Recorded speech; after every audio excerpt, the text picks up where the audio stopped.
वही भरतपुर गांव के शेट्टी परिवार की कहानी है, जिसमें हरिवंश शेट्टी अपनी पत्नी और 3 बेटियों के साथ रहता है।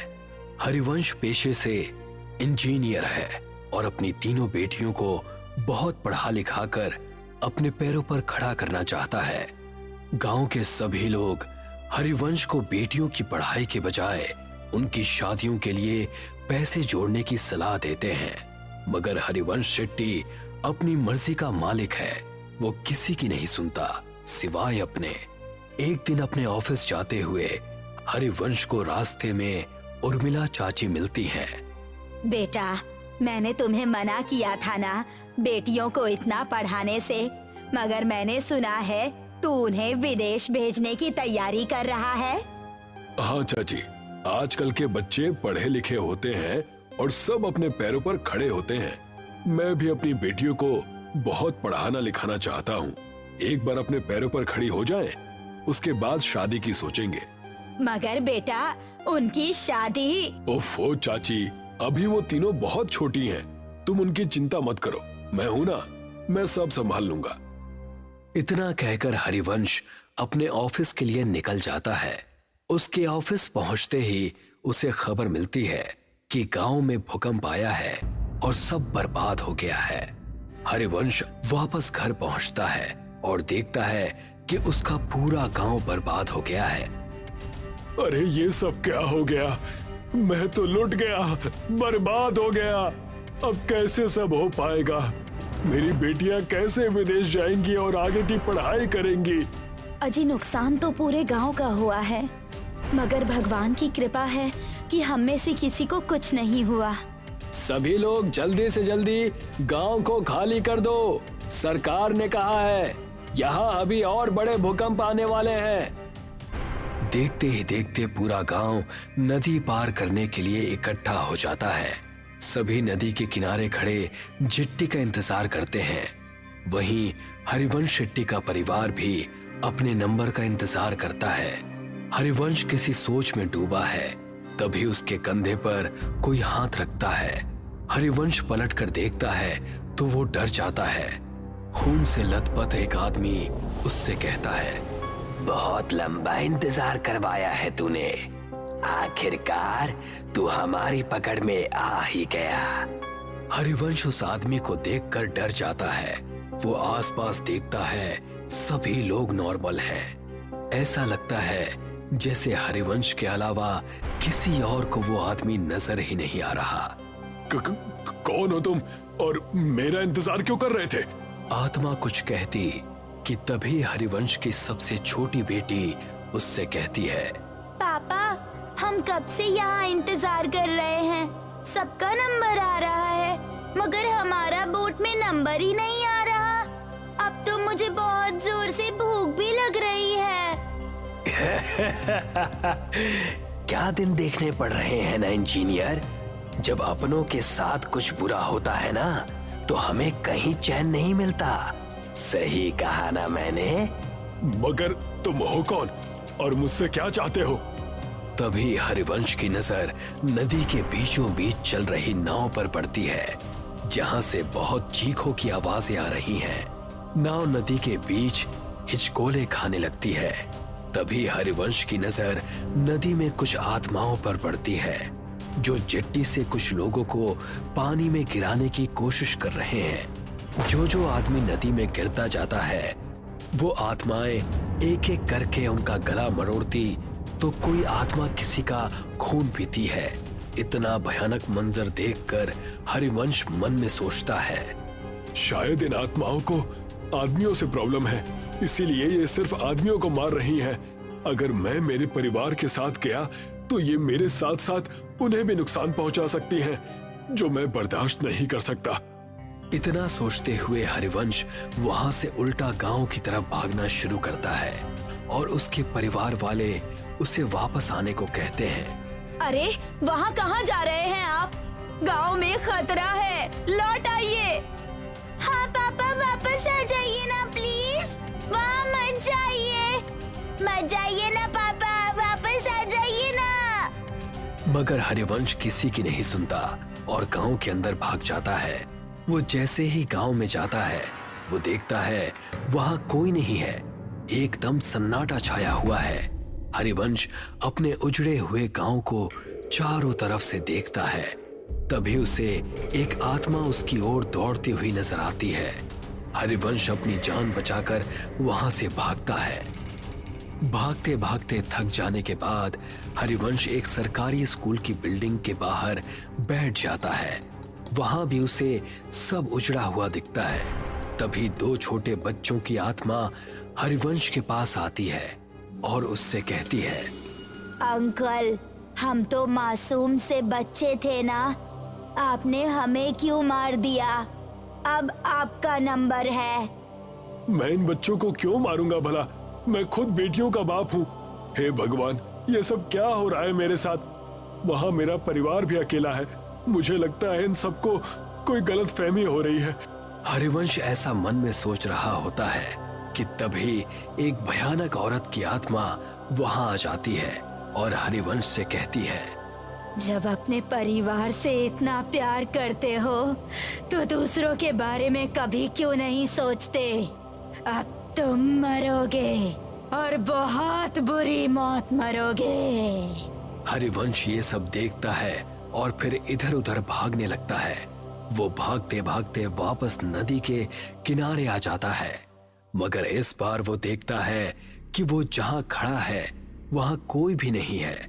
तभी वो देखता है एक और चिट्टी नदी के अंदर जा रही है, जिस पर कुछ आत्माएं हमला करती हैं। हरिवंश को ये पहले समझ में नहीं आता। तभी वो देखता है कि गांव की तरफ से दौड़ती हुई आत्माएं हरिवंश के पास आ रही हैं। अब मेरा बच पाना मुश्किल है भगवान, मेरे परिवार का ध्यान रखना। तभी सामने से आती हुई आत्माएं उस पर जैसे हमला करती हैं। हरिवंश का पांव टकराता है और वो गिरते गिरते बचता है। वो अपनी नजर घुमाता है तो वो देखता है कि नदी पर एक पुल बना हुआ है। ऐसा कैसे हो सकता है? अभी तो यहाँ कुछ भी नहीं था, ये पुल कहाँ से आ गया? हरिवंश को लगता है कि शायद इस मुश्किल घड़ी में उसे कुछ समझ में नहीं आ रहा है। ये पुल पहले से ही यहाँ होगा, मगर उसने नोटिस नहीं किया। हरिवंश बिना कुछ सोचे समझे उस पुल पर चढ़ जाता है और वहां से दूसरी तरफ भागना शुरू करता है। भागते भागते वो ब्रिज के सेंटर में आ जाता है और यहाँ पहुंचते ही उसकी नजर नदी की दूसरी तरफ पड़ती है, जहां उसका परिवार उसे बुला रहा है। हाँ सुधा, मैं आ रहा हूँ। हाँ बेटा, मैं बस अभी आया। हरिवंश जैसे ही कुछ कदम पुल की दूसरी तरफ दौड़ता है, उन दो बच्चों की आत्माएं उसके सामने आकर खड़ी हो जाती हैं। वो उन्हें देखकर डर जाता है और पलट कर देखता है। वो देखता है बहुत सारी डरावनी आत्माएं उसे घूर रही हैं। नहीं, अब मेरा बच पाना मुश्किल है। मुझे तो मेरा कसूर भी नहीं पता है। पता नहीं ये सब मेरे पीछे क्यों पड़ गए हैं। तभी उनमें से एक आदमी की आत्मा हरिवंश को कहती है, मैं इसे छोड़ूंगा नहीं। इसकी वजह से मुझसे मेरा परिवार छिन गया। इस आदमी का जिंदा रहना बहुत खतरनाक है। अगर आज हमने इसे छोड़ दिया तो ना जाने ये कितने और लोगों को मौत के घाट उतार देगा। मुझे छोड़ दो। आप सबको कोई गलतफहमी हुई है। मैंने किसी का कुछ नहीं बिगाड़ा। तभी एक दूसरी आत्मा हरिवंश के पास आती है और कहती है, हरिवंश, तुम्हें याद है जब सरकार की तरफ से तुम्हें सरकारी स्कूल बनाने का ठेका नहीं मिल रहा था तो तुमने पैसे देकर वो टेंडर अपने नाम पर ले लिया था। तुम वो 5 साल पुराने टेंडर की बात कर रहे हो? हाँ, क्योंकि मुझे वो प्रोजेक्ट किसी भी कीमत पर चाहिए था। मेरी बेटियां शहर में पढ़ने जाती हैं और वहाँ की फीस बहुत ज्यादा है। मैं गांव में रहने वाला इंजीनियर भला उनके सपनों को कैसे पूरा कर पाता? तो मैंने रिश्वत देकर वो टेंडर अपने नाम करवा लिया था। मगर किसी को इस बात से क्या प्रॉब्लम हो सकती है? हरिवंश के ऐसा कहते ही वो स्कूल के बच्चे उसके सामने आकर कहते हैं, अंकल, अगर आप वो टेंडर नहीं लेते तो आज हम जिंदा होते। इसका क्या मतलब है? इसका सिंपल सा मतलब है अंकल कि आपने बच्चों के भविष्य का ध्यान रखा, मगर गांव में रहने वाले गरीब परिवार के बच्चों का ध्यान नहीं रखा। तभी आपने टेंडर अपने नाम किया, मगर उसमें भी पैसा बचाने के चक्कर में आपने घटिया मटेरियल का यूज किया, जिसकी वजह से हमारा स्कूल बिना किसी वजह से ही टूट कर गिर गया और हम जैसे सैकड़ों बच्चों की जान चली गई। ये सुनकर हरिवंश का मुंह खुला का खुला रह जाता है। वो कुछ कहता कि तभी एक औरत हरिवंश के पास आती है और उससे कहती है, इंसान नहीं राक्षस है तू, मेरे बच्चों और मेरे पति को खा गया, अब तू मरेगा, तेरे घर वाले तेरे मरने का तमाशा देखेंगे। उन आत्माओं की भीड़ में से 2 आदमियों की आत्माएं निकलती हैं और हरिवंश को हवा में उल्टा लटका देती हैं। उल्टा लटका हरिवंश उनसे कहता है, मेरी गलती माफी लायक तो नहीं है, मगर फिर भी मैं आप सबसे हाथ जोड़कर माफी मांगता हूँ कि मेरी भूल को माफ कर दो। तभी आत्माओं की शक्ति से उल्टा लटका हरिवंश गोल गोल चक्री के जैसे घूमने लगता है। तूने कोई भूल नहीं की इंजीनियर, तूने तो सब सोच समझ कर किया है और जो तूने किया है ना उसे पाप कहते हैं। पाप की माफी नहीं होती, उसकी सजा होती है जो अब तुझे हम देंगे। नहीं नहीं, मैंने कुछ भी जानबूझकर नहीं किया, प्लीज मुझे माफ कर दो, प्लीज जाने दो। हाँ हाँ, आज तुझे इस दुनिया से भेजने ही तो आए हैं। तू शायद भूल रहा है इंजीनियर, तूने गांव का सिर्फ वो स्कूल ही नहीं बल्कि म्यूनिसिपल का हॉस्पिटल भी बनाया था। गांव में ऐसे कई छोटे बड़े प्रोजेक्ट हैं जो तूने पूरे किए थे। और हाँ, आज जो ये तू इस ब्रिज में झूल रहा है ये भी तो तूने ही बनाया था। तुझे अंदाजा भी है कि तेरे बनाए गए सभी प्रोजेक्ट्स का एक जैसा ही हाल हुआ है, तो तू एक दो नहीं बल्कि हजारों मौतों का अकेला जिम्मेदार है। ये सब सुनकर हरिवंश को अपनी सारी काली करतूतें याद आ जाती हैं और वो उन सब से कहता है, हाँ, मैं सब कुछ स्वीकार करता हूँ, मैं सारी गलतियां मानता हूँ, मैं इन सब का दोषी हूँ।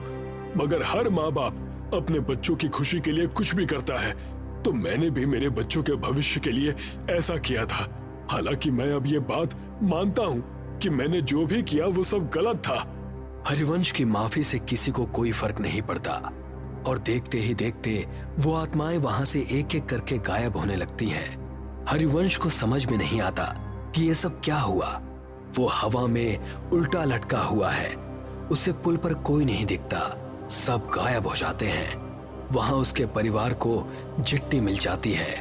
वो दूर से ही अपने परिवार को नदी की दूसरी तरफ जाते हुए देखता है। जिस ब्रिज के ऊपर वो उल्टा लटका है वो ब्रिज भी धीरे धीरे गायब हो रहा है। हरिवंश जैसे ही खुद को खुले आसमान के नीचे नदी के बीचों बीच उल्टा लटका हुआ देखता है, वो देखता है कि उसके आसपास उसी की तरफ बाकी की आत्माएं भी उल्टी लटकी हैं। वो उन्हें देखकर डर जाता है। तू और तेरा साथ देने वाले सभी लोग अब इस दुनिया में नहीं हैं और आगे भी जब जब तुझ जैसे लोग ऐसा काम करेंगे हम उन्हें सजा देने आते रहेंगे। इतना कहकर वो सारी आत्माएं हरिवंश पर झपट्टा मारती हैं